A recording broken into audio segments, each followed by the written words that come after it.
Happy day. Yesterday ITC Q3 result கொடுத்திருக்காங்க. எப்படி இருக்குன்னு பார்க்கலாம். அவங்களுடைய consolidated net profit 9.38% year on year பேசிஸ்ல இன்க்ரீஸ் ஆயிருக்கு. 235.13 crore கொடுத்திருக்காங்க. அதே சமயத்துல ரெவென்யூ ஃப்ரம் ஆபரேஷனும் இன்க்ரீஸ் ஆயிருக்கு. 21.2% கொடுத்திருக்காங்க. லாஸ்ட் இயர் கம்பேர் பண்ணும்போது இன்க்ரீஸ் ஆயிருக்கு. எபிடா 467 crore கொடுத்திருக்காங்க. இயர் ஆன் இயர் பேசிஸ்ல 23% இன்க்ரீஸ் ஆயிருக்கு.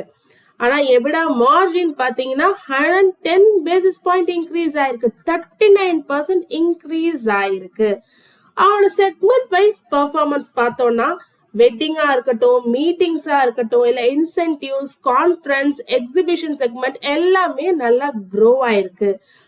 ஆவரேஜ் டெய்லி ரேட்ஸும் 9% வரைக்கும் இன்க்ரீஸ் ஆயிருக்கு. ஆனா இன்னைக்கு ஷேர் பிளாட்டா தான் ட்ரேட் ஆயிட்டு இருக்கு. ஐடிசி இந்தியாவின் முன்னணி விமான சேவை நிறுவனமான இண்டிகோ தனது சேவையை 10% குறைக்க போறதா சொல்லியிருக்காங்க. இந்த 10% ஸ்லாட்ஸ், அதாவது இடங்களை மற்ற நிறுவனங்களுக்கு பிரித்து தரப்போறதா சொல்லியிருக்காங்க மத்திய அரசு. இதுக்காக 7 பேர் கொண்ட குழுவை அனுப்பிச்சிருக்காங்க மத்திய அரசு. ஏன் இந்த திடீர் குறைப்பு?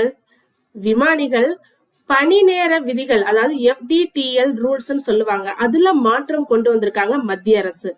என்னன்னா போதிய ஓய்வு நேரம் அவங்களுக்கு கொடுக்கணும்னு சொல்லி ஒரு மாற்றத்தை கொண்டு வந்திருக்காங்க. இதோட விளைவாதான் தினசரி இயக்கப்படும் 1900 விமானங்கள்ல 10% சேவைகள் மார்ச் இறுதி வரைக்கும் ரத்து செய்யப்படும் சொல்லியிருக்கு இண்டிகோ. இதுல மத்திய அரசு ஏன் உள்ள வராங்க? இண்டிகோ விட்டு கொடுத்த அந்த 10% ஸ்லாட்ஸ சும்மா விட முடியாது.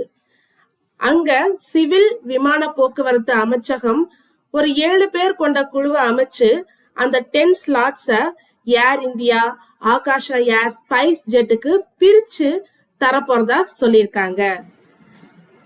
இப்போ இண்டிகோவின் நிலைதான் என்ன? தற்போது இண்டிகோவோட விமானிகளும் இருக்காங்க, விமானங்களும் இருக்கு. பட் ஆனா போதுமான அளவு இல்ல. இந்த நெருக்கடிய சமாளிக்க மாதம் புதுசா 50 விமானிகளை பணியமர்த்த இண்டிகோ திட்டமிட்டு இருக்காங்க. அப்ப பயணிகளோட நிலை என்ன?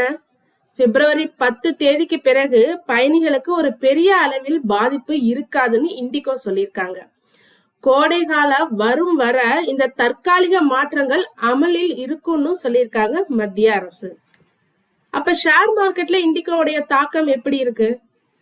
இந்த நியூஸ் வந்ததுல இருந்து 10% வரை இறங்கி இருக்கு. சந்தையுடைய மதிப்பு 25,000 கோடி எழுந்திருக்கு. டிஜிசிஏ விதித்த 22.20 கோடி அபதாரம் முதலீட்டாளர்கள் மத்தியில ஒரு பெரிய குழப்பத்தையே உண்டாக்கி இருக்குன்னு தான் சொல்லணும்.